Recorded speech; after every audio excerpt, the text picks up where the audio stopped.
Dr. Abdallah Hadi Mohammed was part of the team of neurosurgeons with the Korle Bu Teaching Hospital who worked to save the life of Babli Michael Esiama, who had a promising future. We all struck a very good chord with Michael because he was a fun to be with, and I became very close to him. It was more like a son. And even in pain, he would try to read around his condition. And I was actually shocked when Michael could explain in details the type of surgery that he was supposed to undergo. But the unfortunate happened. We felt that he was doing very well on that Friday. He was in his jovial manner, interacting very well with everybody. And so I left him and then went home. Only later on to be called that Michael had gone into some cardiac arrest. Eventually, we lost him. Resuscitation was instituted. Everybody on the ward, including the floor of the ward, was calling to come and assist. And the mother, I'm sure, narrated the extent to which we were disadvantaged, the inadequacies on the ward to manage emergencies like that. This appears to be generating controversy on whether or not the doctors failed or the system in the facility failed young Michael. Currently, I say we have enough doctors, neurosurgeons in Korle Bu. Probably the highest you will find anywhere in West Africa. Remember, Liberia just celebrated having their first neurosurgeon last year. So most countries in West Africa lack neurosurgeon. We have one in Tamale. We have about 3 or 4 in Konfanochi. And then one in Ridge Hospital. And then there's one at UJMC. And an active one at 37 Military Hospital and one in Cape Coast. So the numbers are few, but the major problem for us has to do with the space to work and then the equipment and then critical care, because most of our cases need critical care. They are not patients like maybe cesarean section, they operate and then you go, or hernia. You finish and then the person goes to the ward. If you touch somebody's brain or some part of the spine, you need to keep the patient in an intensive care. So intensive or critical care is part of neurosurgery. And you could see that most of our conditions that we treat, especially with the brain, can lead to increased pressures. So the patient needs to be under monitoring, usually for about 42 to 72 hours.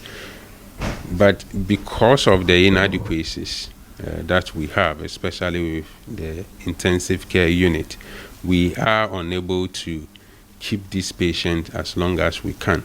But we acknowledge there's a local problem. So as much as possible, we try to be precise in the surgeries that we do, even with the little that we have, and try to cause less damage to tissue. Always go through safer route as much as possible, so that even if the patient cannot stay at the ICU for long and they move to the ward, it works. And this has been working for us most of the time. But ideally, that shouldn't be the case. You should, like Michael, for example, should have been at least at the high dependency unit, which is a little step down the intensive care unit.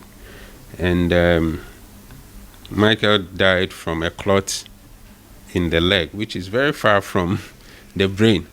And this, I believe, ideally, if you were, say, the ICU, probably we could have instituted measures to make sure that it's Michael would have solved, because it's painful to plan.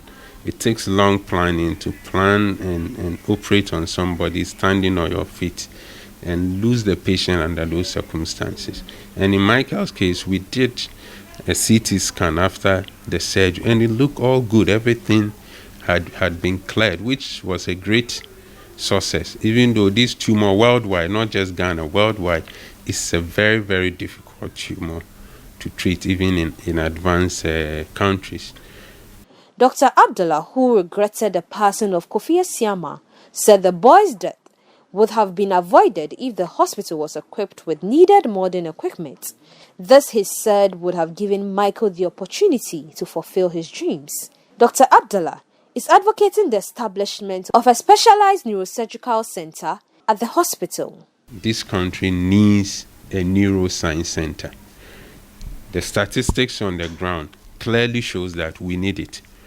If you look at our road accident tally, invariably anybody who is riding a motorbike, which is now becoming the major cause of road traffic accident in our country, or in terms of fatality, invariably most of them will develop head injury. Sometimes they bleed into the brain. And you can imagine the person is, say, in Boku or in Wa or in Sunyani and need to be brought to Accra within 4 hours to have the surgery, else his chances of survival is low. It takes days to bring them, and they put them in an ambulance. By the time they come, the bleed has been expanded. The patient is in bad condition. They get to Accra. Because we are all using accident center, we don't have the neuroscience center.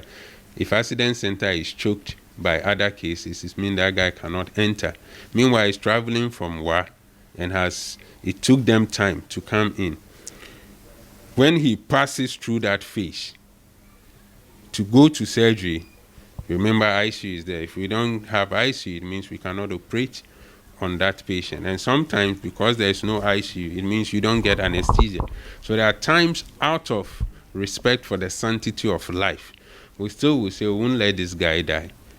And we have to do the surgery with manual drills, by injecting, and you finish the surgery, you still don't have ICU to put it.